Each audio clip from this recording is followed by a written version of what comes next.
পুজো আসছে আসছেই ভালো, পুজো এসে গেলে পুজোর দিনটা কিভাবে কেটে যায় বোঝাই যায় না। আবার একটা বছরের অপেক্ষায় রইলাম।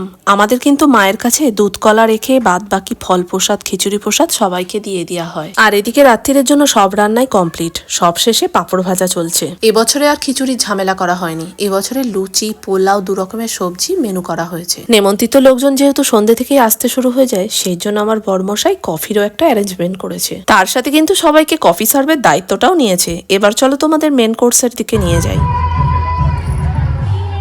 এখানে নাচলে হবে, খাবার টেবিলে নাচলে হবে, জায়গা মতো নাচতে হবে। এটাকে নিয়ে যাই।